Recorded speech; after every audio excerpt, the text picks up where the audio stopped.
Hey, it's me, Nalthazar, and welcome to another Magic the Gathering Puzzle Quest video. In today's video, I'm going to be going over the first node in the new event You've Found an Entrance, called Gather Your Party. So I'm going to go over the objectives, I'm going to go over how I'm going to build my deck, and how to go about completing either of the ribbons for this, as this is an event where you are going for either one of two different objectives. So let's get into it.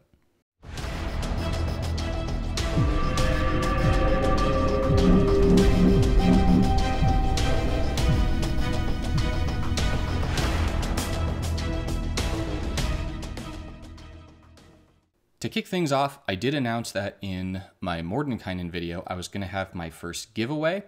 So in this video, as soon as I'm done going over the node, but before I actually play it myself, I'm going to showcase the winner of the raffle. So I'm going to go through an automated raffle site. It's going to pull up the comments from my channel, and it's going to randomly select a winner. So we will find that out very soon.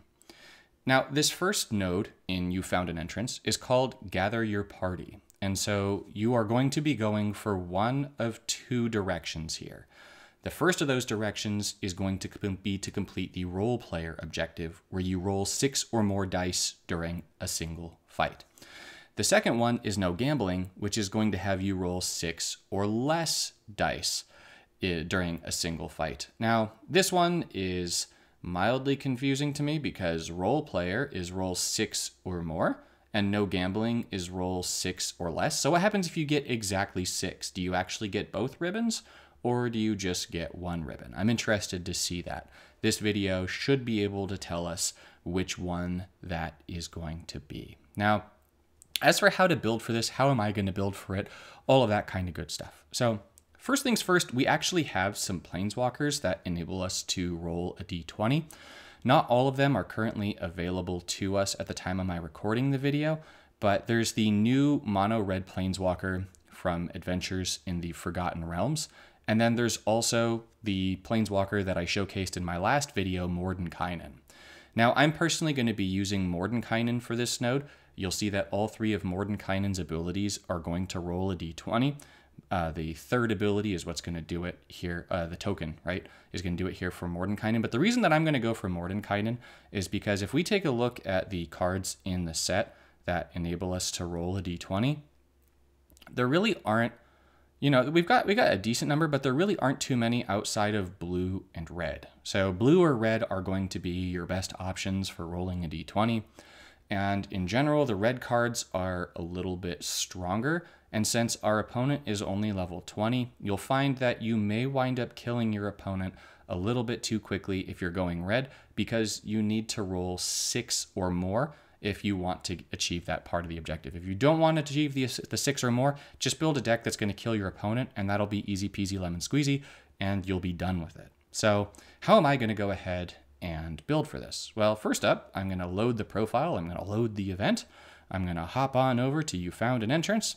I'm going to gather my party. I'm going to pick Mordenkainen as my planeswalker. If you don't have Mordenkainen, that's fine. Just run any blue planeswalker, okay? You don't need to have Mordenkainen for what I'm doing, but you're going to want to use a blue planeswalker. And then if you want to achieve that, you're just going to put in roll a d20, or you can just put d20, not d207. That's a bad idea. You don't want to do 207 damage to your opponent. And you're going to want to pick from some of the cards. Now, some of the cards that really stand out to me for this particular node are going to be Contact Other Plane, which is going to give you card draw for a very reasonable amount of mana. If you are using Mordenkainen, there are 2 different color swaps that are going to enable you to cast Contact the Other Plane in one turn. So this is going to be really good. Another very solid option is going to be this Power of Persuasion, as this is going to act as removal. Removal is very good. And so that's going to be another one that you're going to be able to play on a single blue match. So we want that. Other options that you can use, we've got some colorless options with things like Treasure Chest, although this is on Support Destruction, so we don't want to use that. Same goes for Spiked Pit Trap. If you do have Manifold Insights, I would suggest using it. I don't have it right now at the time of my recording this. However, in future runnings of this event, I will, and I will be using it. So What I'm actually going to do is I'm going to use the Dungeon Master Vanguard myself, because venturing into a dungeon isn't going to win me the match, but it will enable me to roll an extra d20 every single turn that I've got it out. I'm going to use the Deck of Many Things, because this is on Mana Field going to enable me to roll more d20s, and I'm going to go ahead and use Inzerva, because Inzerva's +2 is going to enable me to roll more d20s. Now, for the last piece of the deck, we're going to want to make sure that... Sorry, I said the Deck of Many Things. I meant Wizard Spellbook. Wizard Spellbook, vastly superior for this objective, right? So now, to finish this off, I do want to be able to kill my opponent. So I'm going to go ahead and pick from my creatures. I don't want to pick anything that's too ultimately powerful that's going to kill my opponent in one turn. That said, I do want Urza right now for the gem conversion, although you can really run probably any blue creature. You'll be fine. You don't actually have to worry about any of that nonsense. I do want to run Silundi Visions. I'm spelling horribly right now. Silundi Visions. Okay, you know what? Just type in landforming, Michael. That's gonna be the big king right there, right? Silundi Vision's gonna let me fetch cards, specific cards from my library. So this is gonna let me fetch my cards with d20s. I want that. I'm going to use Seagate Restoration because that card's a big winner. And then finally, I want to go ahead and use Gem Conversion. So I'm going to use Castle Vantress for now because this is going to serve as extra card draw. It's going to help me get to those roll a d20s a bit quicker. And then finally, for the last one, I'm going to use the Prismatic Bridge because that's going to help me fetch my Vanguards. And in fetching the Vanguards, I'm going to roll my d20s more. So this is going to be the deck that I'm going to use for this node. I'm just going to be trying to get myself to that roll a d20 6 times, and then I'm going to try to kill my opponent. You'll see that I don't have a lot of power in this deck, but once again, the opponent's at level 20, so we really don't need a whole lot of power. So let's go ahead, let's hit fight and see how we do. Before we see that gameplay, let's go ahead and settle our first ever raffle. Now, one of the questions that Octagon had for me is, we wonder what will happen if you start giving stuff away. What will happen to the comments in your videos? And I think there's a pretty obvious answer. You guys like free stuff and you want free stuff, except for one person. One person does not want free stuff, which is fine. One person doesn't have to get free stuff, but everyone else wants free stuff, so that's good. Or maybe they just didn't like my voice, which I understand. Although I do seem to have developed a hater or something, because I've got a lot of single dislikes. Whatever, I don't mind. Thick skin. Anyways, I'm really excited to give away free stuff to you guys. This is really exciting for me. So let's see how this goes. You guys really stepped it up, by the way, for the comments. Take a look at this. If we go to the comments, there's just so many comments, and there's so many really clever ones. I really enjoyed all of your guys' comments about using puns with free. So someone put like F-read, right? Yeah, here, F-read, Flame Painter. So I've gotten some real fun reading some of your comments. I've actually read all of them. So what we're gonna do, if you're wondering how this works, is there's this wonderful site called commentpicker.com. And so I just put in the URL of the video over here. I'm gonna go ahead and filter duplicate users so that if people are trying to get multiple opportunities, they're not gonna get it.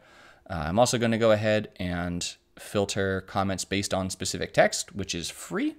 And then I get to go to the YouTube comments, which is going to tell me that there are 49 unique comments that have, for the video that could win this pack. So there's a 1 in 49 chance for you to do this. I'm gonna go ahead and hit start raffle and pick a random winner. And the first winner that comes up, unless it's you, Gaussmaster, you can't win this because you can give these away too. Is who's going to get this. So our first winner is going to be Alex Resnick. So if it's free, it's for me, and that's true. You are the person who gets the first free pack giveaway from my channel. So congratulations, Alex. Go ahead and send me a message on Discord. If you are not yet in my Discord because you haven't joined it yet, go ahead and there's a link in the description to this video to join the Discord. You just need to send me a private message with your UID and I will send that along to Octagon and they will go ahead and send you your free pack. So let's go ahead and now get into the gameplay. Now it's possible that I'll have to cut around in this. I'm currently using my old setup for recording, and it really struggles to record gameplay. So we'll see how that goes. Now here, this is actually a pretty ideal setup because I've got a Dungeon Master in my starting hand.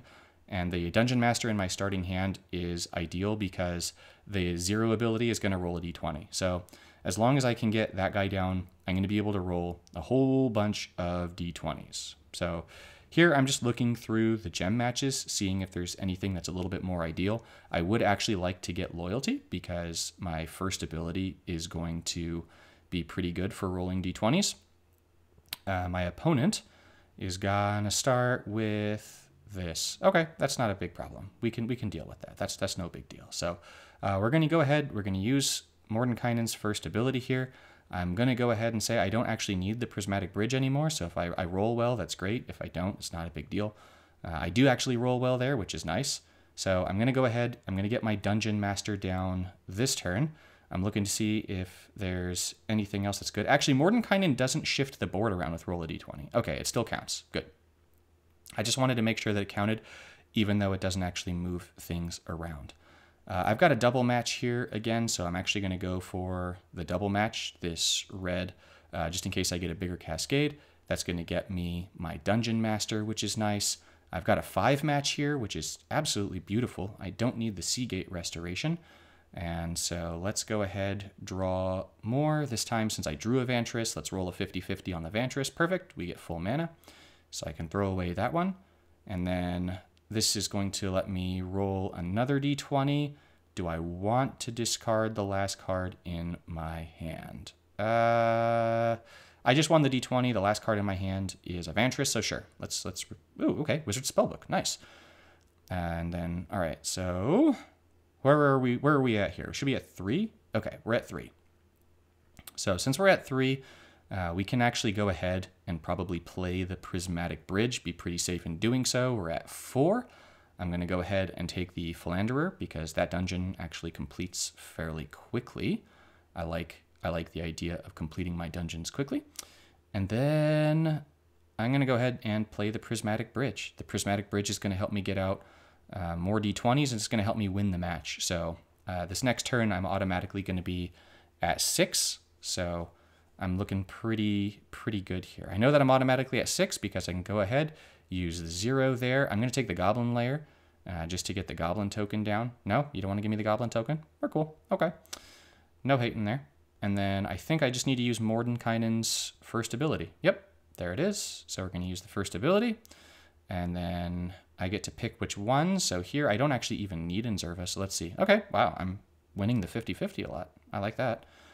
And then now I'm at 6. So I've got both objectives complete. I'm curious to see what happens for science. This could be a poor life choice, but we'll see. I'm going to try not to roll any more d20s here for this match to see what happens if we get both. Now, my opponent's going to go ahead, kill that creature, which is fine.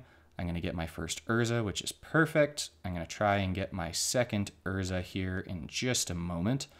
I don't want to roll any more d20s, so I'm going to lock that down. I'm not going to use the Dungeon Master anymore for his abilities. I can't even use my Vanguards because they've turned into activated gems. Okay, that's interesting.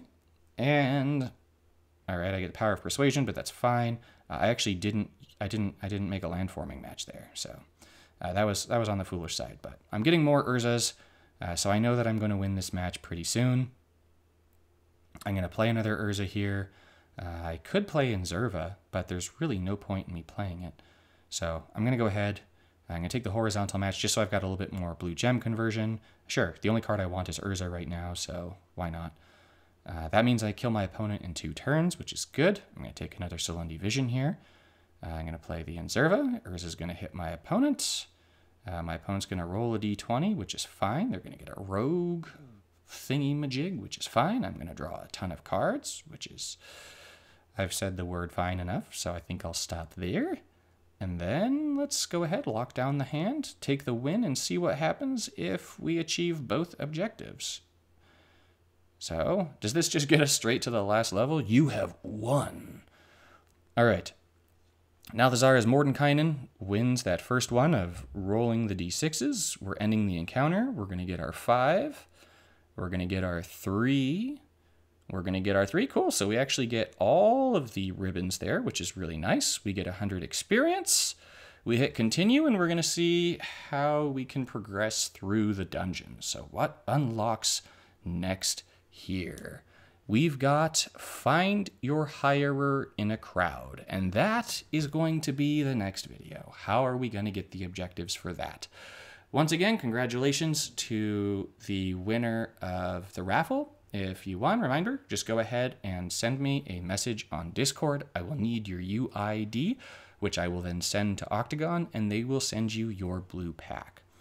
To all of you who saw this, thank you again so much for watching. If you have any other questions about this node, please go ahead, put that in the comments, let me know, and I'll see you in the next one.